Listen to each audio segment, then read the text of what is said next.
we picked Denver because the Colorado Athletic Commission was the most welcoming and aggressive in getting one over here and approving the global rule set, and all the different disciplines as well.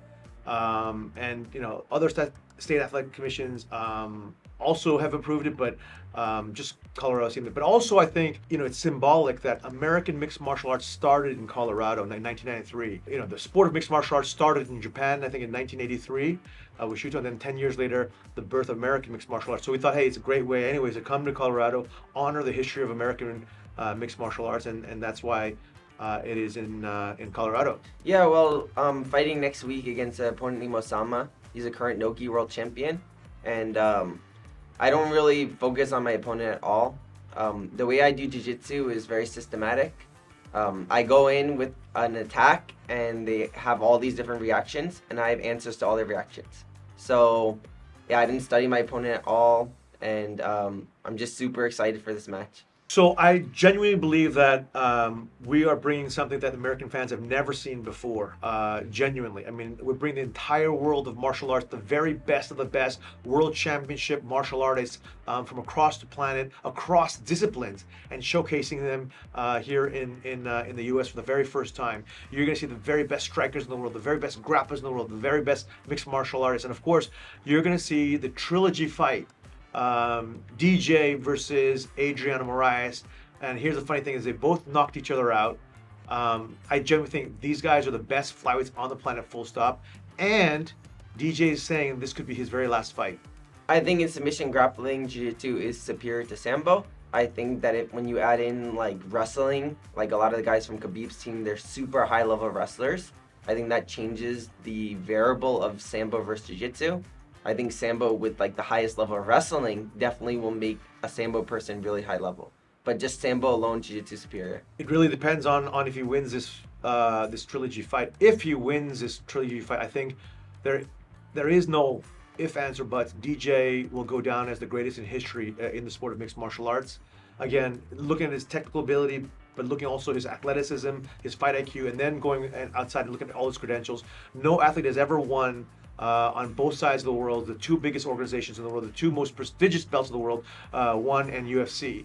And even though DJ got knocked out for the first time in his entire career in ONE and failed in his first title challenge, he is a champion. So the question is whether he's going to be able to defend against his most dangerous opponent in his entire career. Again, DJ has never been finished before, never been knocked out. Adriano is the only man to knock him out, and here's a trilogy. I think it just has to have matches where it's not going to be boring for people that don't know what jiu-jitsu are to watch. I think what MMA has going for it is that they're striking. Muay Thai is striking, so even if you don't know or watch the sports, you could appreciate it and understand it. So jiu-jitsu has to be exciting like that. Just constantly two people attacking and trying to finish each other. I truly believe in Sage. First of all, I like him a lot. He's a phenomenal guy, like just a heart of gold, incredible human being. But if you look at him on two levels, as a martial artist and as an athlete. On a martial artist, his skills are unbelievable. Like truly outstanding martial arts abilities, kicking, punching, striking, wrestling, cage work, transitions, etc., etc. But if you look at him as an athlete, his cardio is insane, his explosiveness is insane, his balance is insane, his movement, he has it all. And I think on a platform like ONE, Sage's dream is to not only be a mixed martial arts world champion, but simultaneously also be a kickboxing world champion, or even potentially Muay Thai world champion. So again, because at ONE we offer the entire plethora of different disciplines as the home of martial arts, whether it's mixed martial arts or Muay Thai or kickboxing or boxing or submission grappling, every martial artist has an opportunity to express his or her legacy or passions.